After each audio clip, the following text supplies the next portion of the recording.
We are back with another new video, and we were reading chapter 1 of Civic Understanding Diversity, and today we will read about factors influencing the diversity of India.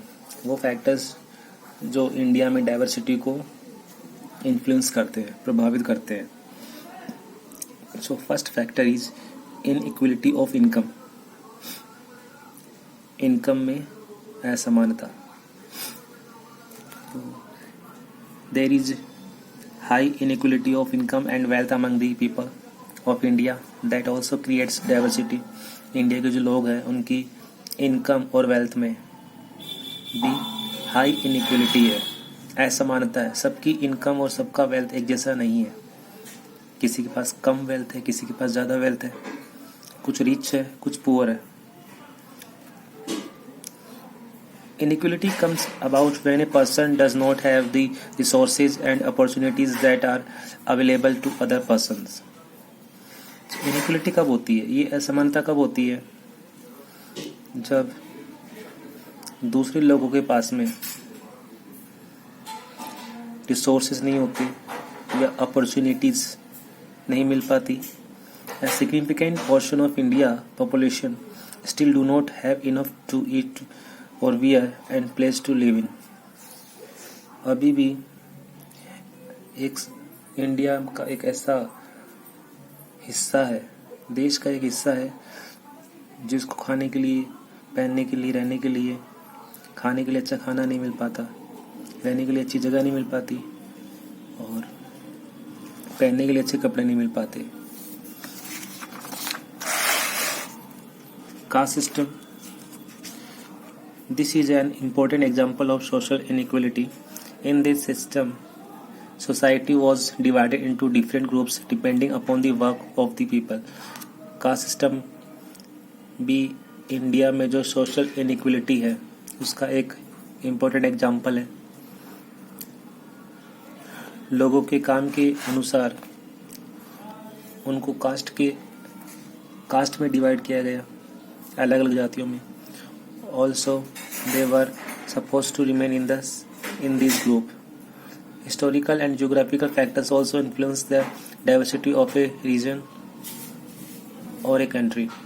और इन सब factors होने के साथ साथ historical and geographical factors भी हैं जो किसी भी कंट्री की डाइवर्सिटी को इन्फ्लुएंस करते हैं. सो हिस्टोरिकल फैक्टर्स क्या होते हैं? In early days people travel on foot, horse, camel और इन शिप्स. पुराने दिनों में लोग ट्रैवलिंग करते थे, या तो पैदल चलते थे या हॉर्सेस से, कैमल से या शिप से ट्रैवलिंग करते थे. They travel in search of new lands, new place to settle in due to famine, drought and war. Travel क्यों करते थे? वो नई जगह को ढूंढने के लिए, नई जगहों पर सेटल होने के लिए. जब कहीं पर फेमाइन आ जाता है, ड्रॉट आ जाता है या वॉर होता है, ऐसी कंडीशन में वो एक जगह से दूसरी जगह मूव करते, ट्रैवल करते. They also travel in search for the people to trade with और in search of work. Trade करने के लिए, व्यापार करने के लिए या काम की तलाश में वो ट्रैवल करते थे. Since it took so long to travel, once people go to place they stayed and settle there. तो इसमें काफ़ी ज़्यादा टाइम लगता, और अगर उन्हें ऐसी जगह मिल जाती जो उन्हें पसंद आ गई तो वो वहीं पे रह जाते और सेटल हो जाते.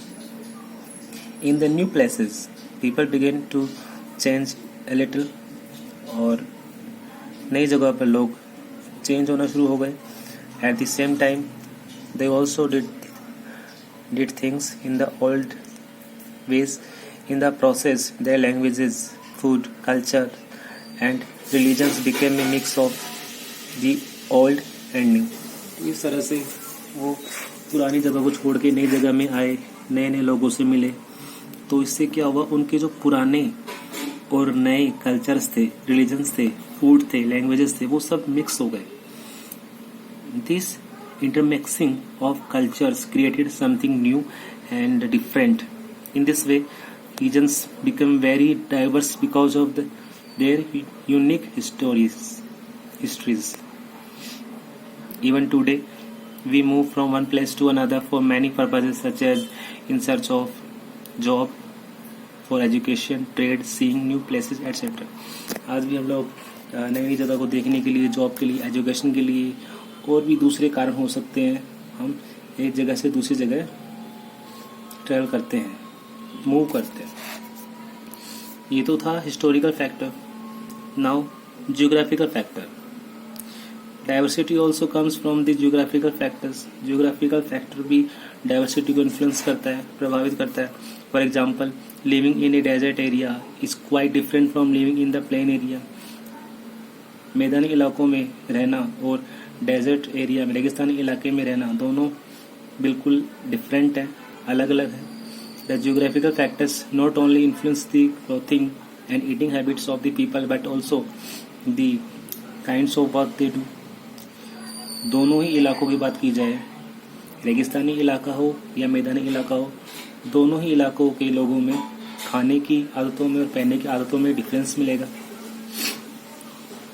This is because peoples living are closely related to their physical surrounding. इसलिए होता क्योंकि लोग माहौल के अकॉर्डिंग अपना खाना और पहनना करते हैं. ये सब हमने डाइवर्सिटी देखा, फैक्टर्स देखे जो डाइवर्सिटी को इन्फ्लुएंस करते हैं. लेकिन इतना सब होने के बाद भी हमारे कंट्री में यूनिटी है. इतना डाइवर्सिटी होते हुए भी यूनिटी है. Unity in diversity. Unity in diversity was a phrase first used by Jawaharlal Nehru. Unity in diversity ये पहली बार हमारे पहले प्राइम मिनिस्टर जवाहरलाल नेहरू के द्वारा इस्तेमाल किया गया.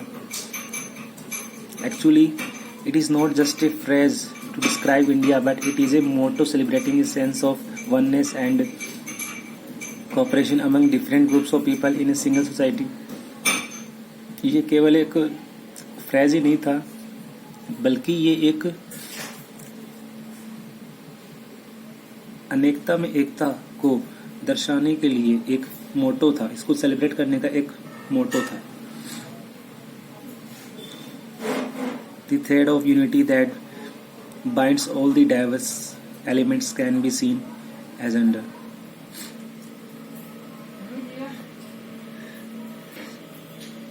Legacy of India's past. India had achieved a lot in the field of literature, art, architecture and scientific knowledge during the ancient period.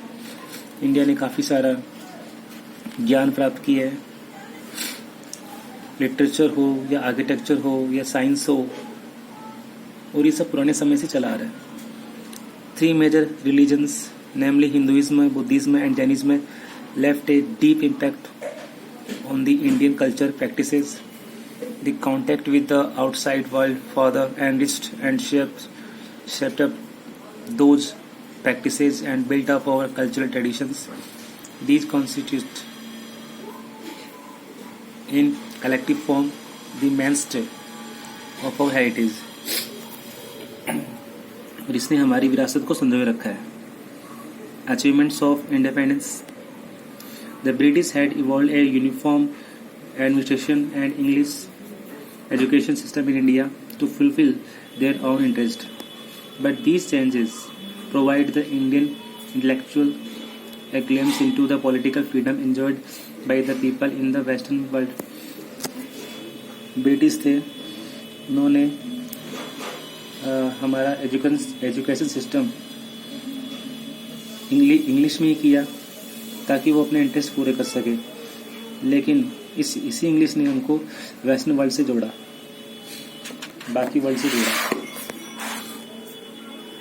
As Mahatma Gandhi said, the colonial rule in India did not only deprive the people of their rights and oppress them, but ruined India economically, politically, culturally and spiritually. Mahatma Gandhi ने ऐसा कहा था कि जो colonial rule था उसने न केवल हमारे जो राइट्स है, हमारे अधिकारों का हनन किया, बल्कि हमें इकोनॉमिकली, पॉलिटिकली, कल्चरली और स्पिरिचुअली हर तरह से हमें नष्ट किया. It was Indeed under the colonial rule of the British that the people of India could really forget their internal differences over a greater issue of self-respect and dignified existence. The people from different caste and regions stood on a common platform to fight the British arrogance and oppression. अलग अलग cast के लोग, अलग अलग क्षेत्रों के लोग सभी एक होकर ब्रिटिश रूल के खिलाफ एक हुए, लड़े. They fought together and lived and died together for the independence of India. In the course of the struggle to end the British rule, the people of India became one and were welded into a nation. Songs, slogans and symbols created the fervor for unity and freedom. So thus everybody feels in one's heart great love for one's motherland, which people belonging to all religions and castes laid down their lives during the freedom struggle against the colonial rule of the British. तो सभी लोगों ने, हर देशवासी ने अपने दिल में महसूस किया कि हमें अपनी मदरलैंड के साथ में प्रेम रखना है, मातृभूमि से प्रेम रखना है, और यही एक फीलिंग लेके वो सब लोग चले और फ्रीडम स्ट्रगल किया. All the geographical diversities that we have in India has made its culture diverse, but it has also made it economically a very strong country. There are enormous forests, minerals and other resources to be tapped and utilized. India में काफ़ी forest हैं, minerals हैं और natural resources हैं. All the different religions in their own manner tell us to recognize the path to reach the same God. We may have the different ways of life, but all of us are bound by the same constitutions in the world's biggest democracy. सबके रास्ते अलग अलग हैं, लेकिन संविधान सबको एक मानता है और उसी संविधान ने हम सभी लोगों को एक साथ बांधा हुआ, पिरोया हुआ है.